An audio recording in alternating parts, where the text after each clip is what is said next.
सरकार को 14 महीने मिले और देश के अंदर अस्पतालों की जो स्थिति पहले थी वही की वही स्थिति 1.25 साल बाद भी जस की तस रही।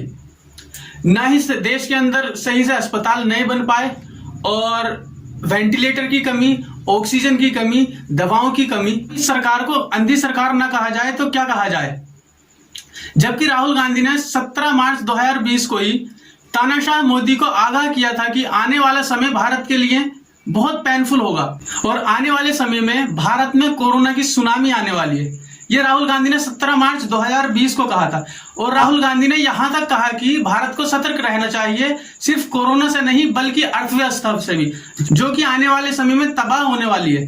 मैं आपको एक वीडियो क्लिप दिखाता हूं। It's going to be the most painful thing this country has suffered, and it's coming. And I've been warning the government that a massive tsunami is coming. And they are fooling about, they are not clear about what they have to do. India should be preparing itself, right? I'm saying it again and again and again. Nobody is listening to me. I am sorry to say, our people are going to go through unimaginable pain. Start to prepare our strength. Start to create a defensive situation.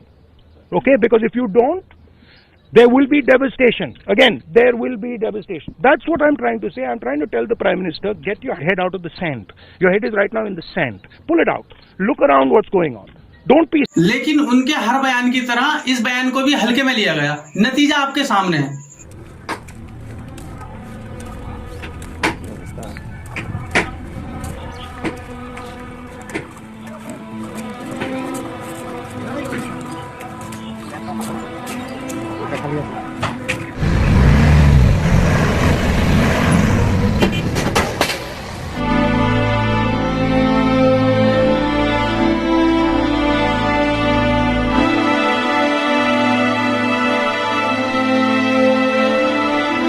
यहां तक कि तानाशाह मोदी ने राहुल गांधी की इस बात का मजाक उड़ाया।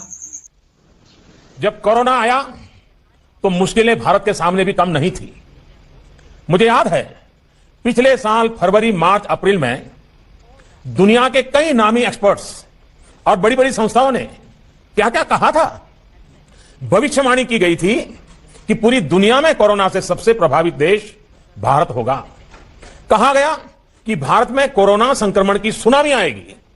चारों ओर लाशें ही लाशें, चीख पुकार, 4 लाख से अधिक रोजाना के केस निकलना, 4500 से अधिक मौत होना, कब्रिस्तान और शमशान घाट पर शवों का इकट्ठा होना सिस्टम के फेलियर को बयां करता है। हालांकि ये गिनती सरकारी वेबसाइट के अनुसार बताई जा रही है। हो सकता है ये आंकड़े कई गुना ज्यादा हो, क्योंकि सरकार अपनी नाकामियों को छिपाने के लिए क्या कुछ नहीं कर रही।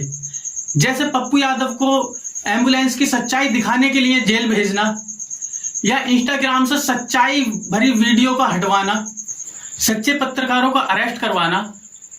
लेकिन सच्चाई छिपाई नहीं छिपती, सामने आ ही जाती है, चाहे वो गंगा नदी में बहते शवों के माध्यम से हो या फिर ऑक्सीजन की कमी से तड़प तड़प कर मर रहे लोगों की वीडियो के माध्यम से हो, सच्चाई सामने आ ही जाती है। आज पूरा देश जानता है कि सरकार कोविड से लड़ने में विफल रही। देश यह भी जानता है कि ना ही इन्होंने कोई रणनीति बनाई और ना ही सिस्टम सही से काम कर पाया। इस बार तो बीजेपी आईटी सेल और गोदी मीडिया का प्रोपेगेंडा भी काम नहीं कर पाया। हालात ही इतने बेकाबू हो गए थे क्योंकि गोदी मीडिया या फिर बीजेपी आईटी सेल कुछ हद तक ही चीजों को दबा सकता है। अब सैकड़ों वीडियो देशवासियों के सामने आ रही हैं जिसमें कोई सही इलाज न मिल पाने के कारण जिंदगी से जूझ रहा है, तो कोई ऑक्सीजन की कमी से जिंदगी से जंग लड़ रहा है। कहीं शमशान और कब्रिस्तान में शवों के ढेर लगे हैं तो कहीं गंगा में तैरती लाशें नजर आ रही हैं। अब सभी देशवासियों और अंधभक्तों के समझ में आ गया है कि हमारे द्वारा चुनी गई सरकार जाहिलों की सरकार है। अब देखना यह है कि देशवासी कब तक सही इलाज और ऑक्सीजन के लिए जूझते रहेंगे, क्योंकि बैड ऑक्सीजन, दवाई और इंजेक्शन की कमी से अगर आपकी मौत हो रही है तो यकीन मानिए आपकी हत्या हो रही है। ऐसा मैं नहीं, इलाहाबाद हाई कोर्ट का कहना है। दोस्तों, आज के लिए बस इतना ही। अगर वीडियो पसंद आई हो तो वीडियो को लाइक, शेयर और चैनल को सब्सक्राइब